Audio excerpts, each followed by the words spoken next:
guys, for this video is another question and answer tayo, challenge for our TikTok G-Force family founders. So, ito ang kanyang katanungan. Ate Kian, shoutout sa'yo. Salamat sa napakagandang question. As in, magsisindi ba tayo ngayon, Ate Kian? So, ito ang kanyang tanong.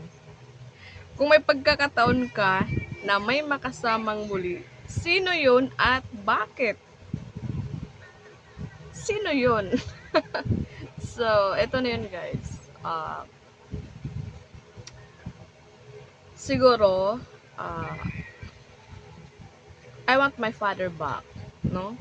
Gusto ko siyang, sana andito pa siya. Kasi, uh, ano eh, parang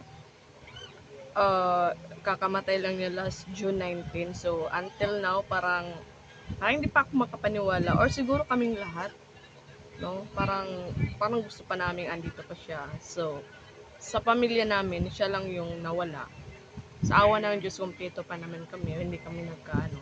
Siya lang talaga yung, uh, sabihin na natin, ayun, namaya pa na sa kabilang buhay. So, alam mo yung feeling na sobrang miss mo yung isang taong pinakamamahal mo na kung may pagkakataon kang makasama mo pa sa ginawa mo na, so siguro siya yun, no? Kasi nga hindi na yung dati na andyan pa siya at saka ngayon nawala na siya, hindi na yun, hindi na katulad ng dati kasi may kulang na, like for example may mga occasions like Christmas, New Year, kasi dati-rati New Year, ayan, umuwi naman talaga ako dun sa amin. At doon ko sineselebrate yung New Year sa family ko. Ayan, pagdating ko, sumasabit-lubong siya sa akin. Dinadalan ko siya ng pasalubong kasi ano yun eh. Ayun yung gusto niya. At dinadalan niya siya ng ano, kunyari, yung nire-request niya sa akin na, ano, bilhan mo ko ng ganyan, o yan. Tapos, ayan yung binibilihan ko siya ng mga prutas na yung gusto niya na makakain niya. So ngayon, hindi ko na yun magagawa kasi wala na siya. Pero, kung may chance lang talaga na, siya yung pipilin kong bumalik. Para at least, kompleto kami. Yung hindi ko nasabi na buhay pa siya eh, masasabi ko, di ba? Kasi nga, alam naman natin, ugali ng tao eh.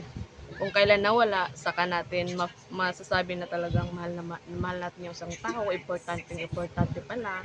Pero pag nandyan pa, parang, di ba, aminin na natin, minsan we take it for granted, di ba, na parang, ano lang, pag walang bahala, no? So, yung may ganyan, may makakulang naman tayong ganyan eh. So, if ever, no, uh, at, may chance, I want my father back. O, siya lang yun, di ba? Wala nang iba, wala nang mga ano-ano dyan, mga ichos-ichos dyan. Kasi nga, siya yung nawala, siya lang yung kulang sa amin. Para complete, di ba? So, sad to say, hindi na yung mangyayari kasi nga, sumakabilang buhay na. At, ayun, namayapa na siya sa awa ng Diyos, andun na siya sa piling ni God, no? Mayroon na siyang bagong, ano dun, tahanan. So, hanggang ano na lang, hanggang sana. O, diba? So, yun lang yun guys, no? Hindi ko na pahahabain kasi baka tutulo yung luha natin, charot. So, ayan, thank you so much for this wonderful questions, Ate Kian. Talagang, ang galing mo talagang mag-isip. Ang galing-galing mo lang, Ate Kian. Ano yata to si Ate Kian dati? Principal ka ba, Ate Kian? Teacher ka ba, Ate Kian? Ang galing mo mag-ano eh.